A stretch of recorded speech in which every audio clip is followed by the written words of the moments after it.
Vous voyez comme quelqu'un de rationnel, qui pèse toujours le pour et le contre, ou à l'inverse, est-ce que vous fonctionnez au feeling, en écoutant cette petite voix qui vous guide? Et si je vous disais que la vérité est un peu plus complexe, et qu'une expérience d'hypnose peut vous en donner la clé? Dans cette vidéo, on ne va pas juste faire un test, on va regarder ensemble comment vous fonctionnez de l'intérieur.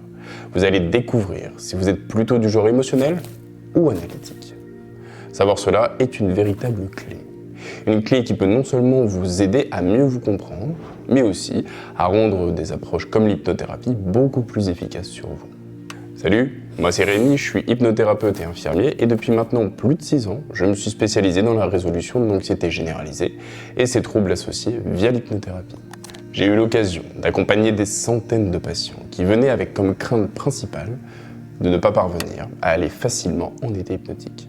Et d'où vient cette crainte à la base? Quand on parle d'hypnose, soit on imagine souvent un magicien sur scène qui fait des spectacles, ou même d'une solution magique à tous les problèmes. On imagine le praticien qui d'un claquement de doigts nous fait arrêter de fumer ou nous libère d'une phobie. Mais la réalité est bien plus subtile et honnêtement bien plus respectueuse de qui vous êtes, de votre personne.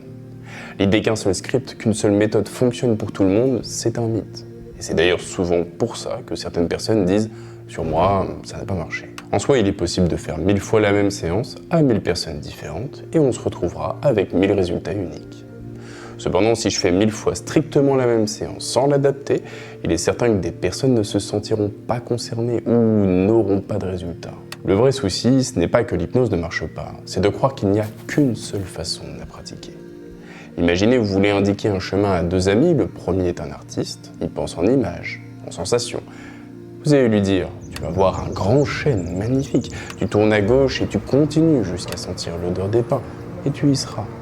Le deuxième ami est ingénieur, il lui faut un plan, des données, vous lui direz, fais 350 mètres, prends la deuxième sortie au rond-point, un virage à 90 degrés nord-est et continue sur 1 km d'eau.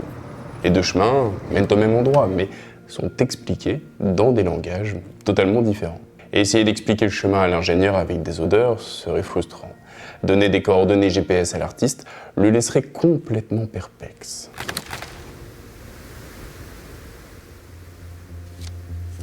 Bon, j'entends que cette explication est un poil stéréotypée, mais au moins cela permet de comprendre le type de langage utilisé en fonction de la personne. En hypnothérapie, c'est exactement la même chose. Votre façon de percevoir le monde, c'est le langage que votre subconscient comprend.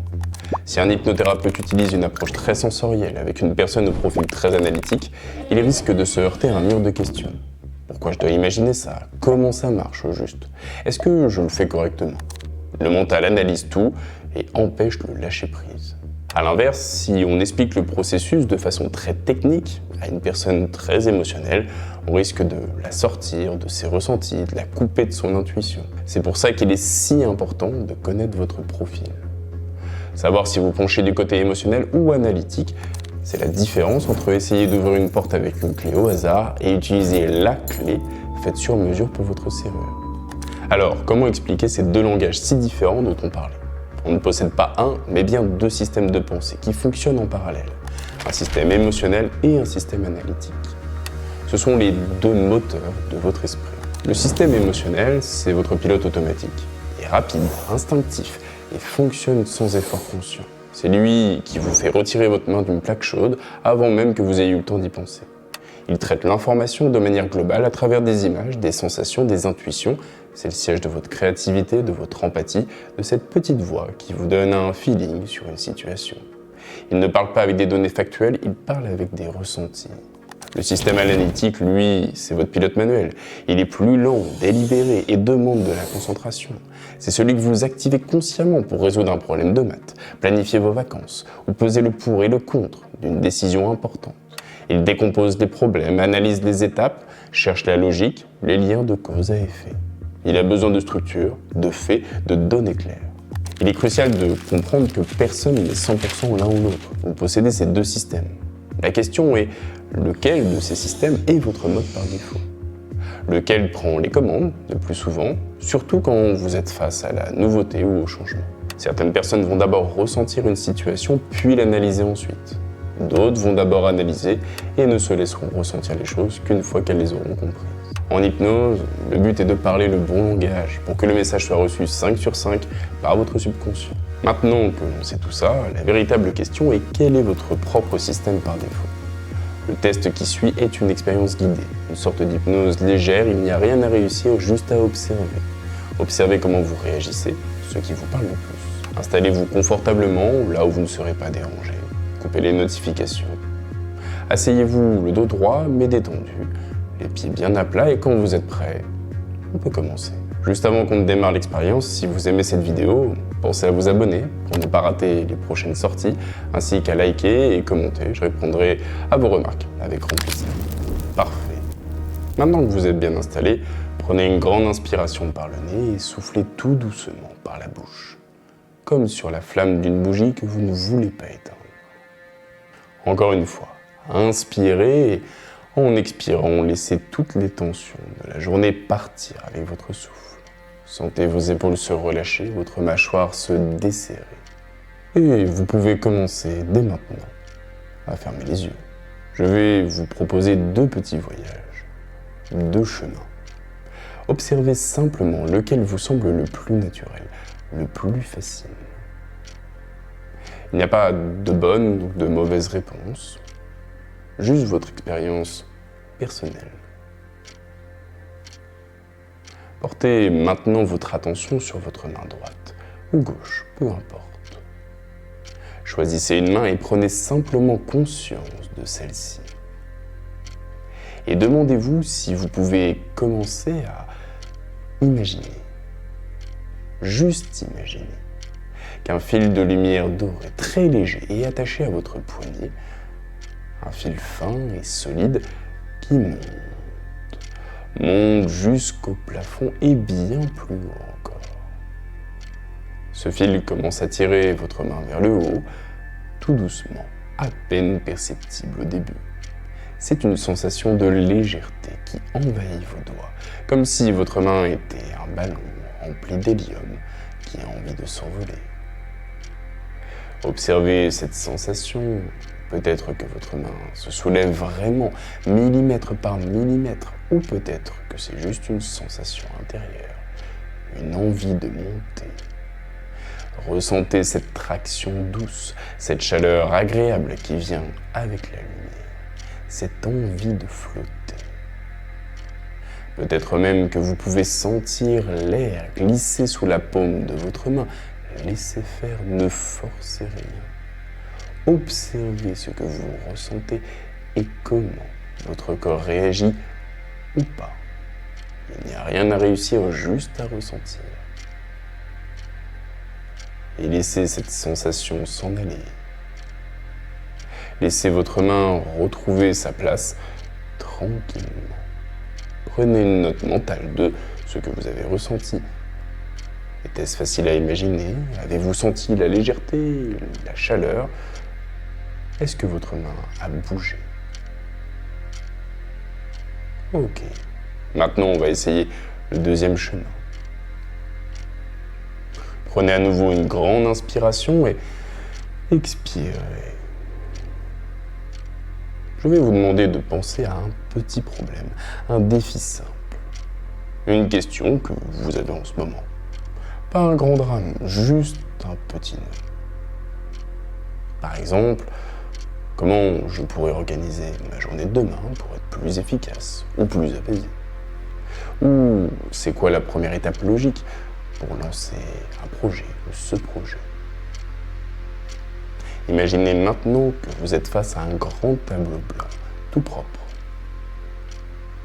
Et sur ce tableau, vous allez décomposer le problème. Quelle est la question principale? Écrivez-la mentalement, tout en haut. Maintenant, quelles sont les différentes parties de ce problème? Comme un organigramme, créez des cases. La case temps, la case ressources, la case obstacle, la case étape. Prenez le temps de remplir ces cases une par une, de façon logique. Quelle est la toute première étape? Et la deuxième? Quel est le lien entre l'étape A et l'étape B? Si je fais ça, alors logiquement, il se passera ça. Voyez, comme vous pouvez organiser l'info, créer des listes, des liens de cause à effet. Vous êtes l'architecte de la solution. Vous construisez un plan, pièce par pièce, tout s'emboîte. C'est clair, c'est logique, c'est structuré. Et remarquez comment votre esprit analyse, trie, classe, comment une solution apparaît, pas par une vague intuition, mais par une construction méthodique. Vous comprenez le mécanisme, vous maîtrisez le processus. Parfait. Vous pouvez laisser l'image du tableau s'effacer. Revenez doucement ici et maintenant. Prenez conscience de la pièce autour de vous. Bougez un peu les doigts, les orteils. Et quand vous serez prêt, vous pourrez ouvrir les yeux. Alors, comment ça s'est passé? Prenez un instant pour y repenser. Quel chemin vous a paru le plus évident? Si vous avez un profil à dominante émotionnelle, il est très probable que le premier exercice était plus facile pour vous.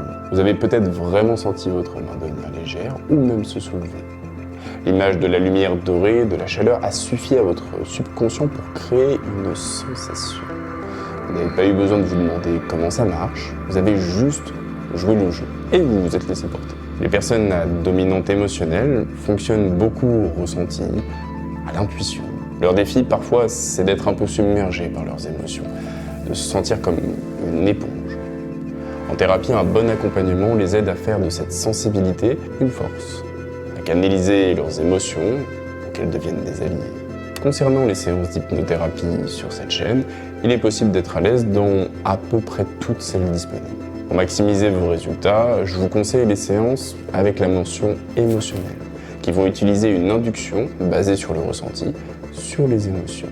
Au contraire, si vous vous êtes plus relâché lors du deuxième exercice, il y a de fortes chances que votre profil soit plus analytique. Cet exercice vous a sans doute paru le plus concret, plus satisfaisant. Pendant l'exercice de la main, votre esprit s'est peut-être posé des questions. Est-ce que je le fais bien? C'est juste une suggestion, ma main ne va pas bouger seule. C'est quoi le but? Vous avez peut-être analysé la sensation au lieu de la vivre. Et c'est parfaitement normal. C'est le signe d'un esprit qui aime comprendre.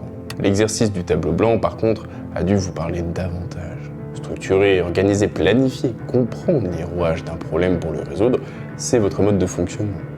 Vous trouvez la sécurité et l'efficacité dans la logique. Les personnes à dominante analytique sont souvent rigoureuses, logiques et excellentes pour résoudre des problèmes complexes. Leur défi, c'est parfois de lâcher prise.